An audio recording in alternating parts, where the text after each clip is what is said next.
വിശകലനത്തിൽ പറഞ്ഞു മറിയം ബീവി ഏറ്റവും പതിവ്രതയായ സ്ത്രീയാണ് എന്ന് ഖുർആൻ പ്രഖ്യാപിക്കുകയുണ്ടായി. അപ്പൊ മറിയം ബീവിയെയും ഉണ്ണിയേശുവിനെയും ഒക്കെ ഓർമ്മിക്കുന്ന ക്രിസ്മസ് അത് എല്ലാ ജനങ്ങളുടെയും ഒരു ആഘോഷം തന്നെയാണ്. ഉണ്ണിയേശു എന്ന പദപ്രയോഗം എന്ന സൂറത്തിനെതിരാണത്രേ. ഈയിടെയായിരുന്ന പ്രസംഗമാണ്. ഉണ്ണിയേശു എന്ന വാക്ക് ഇസ്ലാമിക വിരുദ്ധമാണോ? ആര് പറഞ്ഞാലും ഉണ്ണിയേശു എന്ന വാക്ക് എങ്ങനെയാ വിരുദ്ധമാകുന്നത്? ഉണ്ണി എന്ന വാക്ക് ആർക്കൊക്കെ ഇല്ലാത്തത്? ഉണ്ണിയോടോ യേശുവിനോടോ വിമുഖത എന്ന് പറയണം. ഉണ്ണിയേശു പിറന്നു, ഈസാ അലൈഹി സ്വലാത്തു വസ്സലാം ജനിച്ചു എന്ന കാര്യം തർക്കമില്ലല്ലോ. ഉണ്ണി എന്ന വാക്ക് പല ആളുകൾക്ക് വരുന്നുണ്ട്. ഉണ്ണിമോയ് മുസ്ലിമാണ്. അപ്പൊ ഉണ്ണി എന്ന വാക്ക് അനിസ്ലാമിക ഭാഷയല്ല. യേശു എന്ന വാക്കിനോടാണോ വിമുഖത എങ്കിൽ ഈസാ അലൈഹി സ്വലാത്തു വസ്സലാമിന് ക്രിസ്തീയ സഹോദരന്മാർ വിളിക്കുന്ന പേരാണ് യേശു. അതുകൊണ്ട് നിങ്ങൾ പറയുന്ന യേശു എന്ന അർത്ഥത്തിൽ യേശു എന്ന വാക്ക് ആരാ ഉപയോഗിക്കാത്തത്? മൂസ അലൈഹി സ്വലാത്തു വസ്സലാമിന് അവർ മോശ എന്നാണല്ലോ പറയാറ്. ഇബ്രാഹിം അലൈഹി സ്വലാത്തു വസ്സലാമിന് അവർ അബ്രഹാം എന്നാണല്ലോ പറയാറുള്ളത്. ആ വാക്ക് അനിസ്ലാമികമായ വാക്കല്ല, അത് അവരുടെ ഭാഷയാണ്.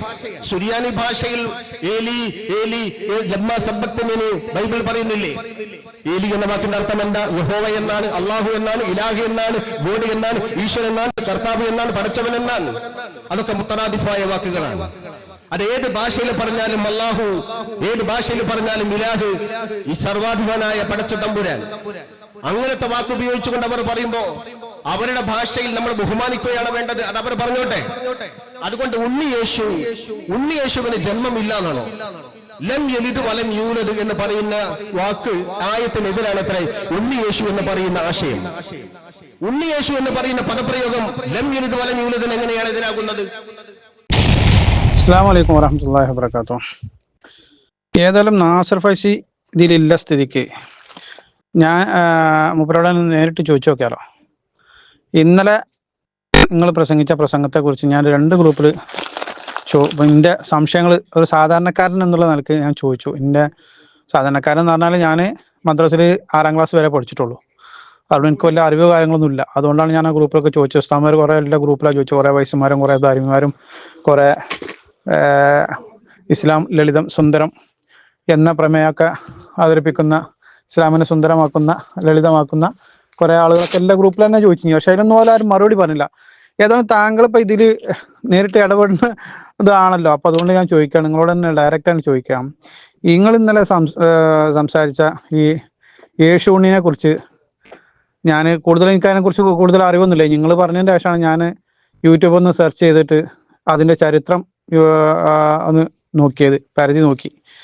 അപ്പം കുറേ പള്ളിയിലച്ചന്മാരും അതുപോലെ തന്നെ കുട്ടികൾ പാട്ട് പാടുന്നതും അതുപോലെ തന്നെ കുട്ടികളെ തന്നെ കഥകൾ, ആ കഥകൾ പറയുന്ന അസുഖം കുറേയൊക്കെ കേട്ടു. പലതും കേട്ടു, മറിച്ചൊക്കെ കേട്ടു നോക്കി. അപ്പോൾ അതൊക്കെ പറഞ്ഞതെന്ന് വെച്ചാൽ അവരുടെ വിശ്വാസം എന്ന് പറഞ്ഞാൽ ദൈവപുത്രനായി ജനിച്ച ആളാണ് ഈ യേശു, ഉണ്ണിയേശു എന്ന ആൾ.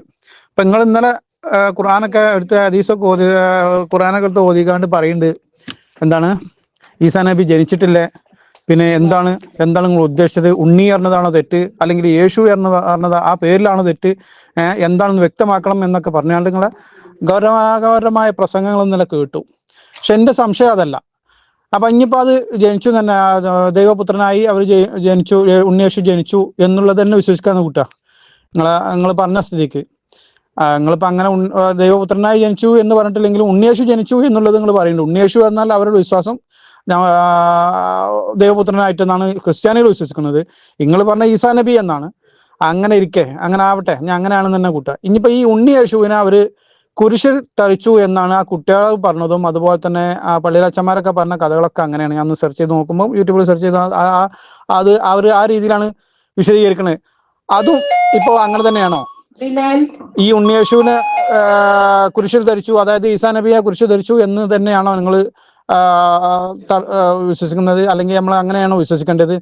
ഞാനൊക്കെ ചെറുപ്പത്തിൽ എൻ്റെ മദ്രസ പഠിച്ചിരുന്ന കാലത്ത് ഉസ്താദന്മാർ, അല്ലെങ്കിൽ അതിന് ശേഷം എനിക്ക് വലിയൊരു അറിവൊന്നുമില്ല. ഞാൻ ആദ്യം തന്നെ പറഞ്ഞല്ലോ, ഈ പള്ളിയിലൊക്കെ നമ്മൾ നിൽക്കുമ്പോൾ ജുമ കഴിഞ്ഞ് കഴിഞ്ഞാൽ ഒരു അരമണിക്കൂർ അല്ലെങ്കിൽ 3/4 മണിക്കൂറൊക്കെ ഉസ്താദന്മാർ പ്രസംഗിക്കും. ആ പ്രസംഗത്തിൽ അവരൊക്കെ കുറേ കാര്യങ്ങൾ, മതപരമായിട്ട് കാര്യങ്ങളൊക്കെ പറഞ്ഞ് തരലുണ്ട്. അതൊക്കെ കേട്ട് മനസ്സിലാക്കിയ ഒരു സാധാരണക്കാരനാണ്. അപ്പൊ അതിലൊക്കെ ഈ കാര്യങ്ങളൊക്കെ ഈസാ നബിനെ കുറിച്ചൊക്കെ പറയുമ്പോൾ ഈ ചരിത്രങ്ങൾ പറയുന്നത് എന്താ വെച്ചാൽ, ഈ ഈസാ നബിനെ അള്ളാഹു അവരുടെ കണ്ടീഷനിൽ നിന്ന് മാറ്റി ഉയർത്തിയെന്നും ഈസാ നബി ഖിയാമത്ത് നാൾ അടുക്കുന്ന സാഹചര്യത്തിൽ വീണ്ടും ഭൂമിയിലേക്ക് ഇറങ്ങി വരുമെന്നും എന്നുള്ള ചരിത്രങ്ങളൊക്കെയാണ് നമ്മൾ പഠിച്ചത്. അപ്പൊ ഇനി അതല്ല, ഉണ്ണിയേശുവിനെ തറച്ചു എന്നുള്ളത് തന്നെയാണോ നമ്മൾ വിശ്വസിക്കേണ്ടത്? ഇനിയിപ്പോൾ അതും കൂടി എന്നാൽ പറഞ്ഞാൽ വലിയൊരു ഇതായിരുന്നു. ഉണ്ണിയേശു പറഞ്ഞാൽ ഈ കുരിശിൽ തറച്ചു എന്നുള്ളത് തന്നെയാണ് നമ്മൾ വിശ്വസിക്കേണ്ടത്. ഈസാ നബി ഇനി ഇറങ്ങി വരൂലേ? എന്താണ് ഇപ്പൊ ഇത്? നിങ്ങൾ പറഞ്ഞതിൽ ഇപ്പൊ എനിക്ക് ആകെ കൺഫ്യൂഷനാണ്, എന്താണ് എങ്ങനെയാണ് എന്നുള്ളത്. കാരണം ഉണ്ണിയേശുവിനെ ഇങ്ങനെ തറച്ചു എന്നുള്ളത് യൂട്യൂബ് സെർച്ച് ചെയ്ത് നോക്കുമ്പം പല പള്ളിയിലച്ചന്മാരും പറയുന്നത് ആ രീതിയാണ്.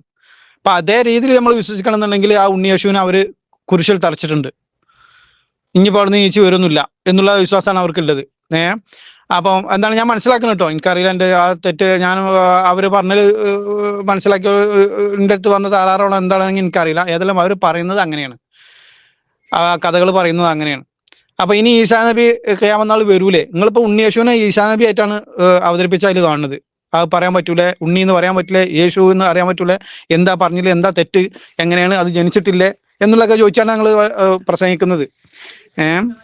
അതിന് ഖുർആൻ ആയത്തും നിങ്ങൾ ഓതുന്നുണ്ട്.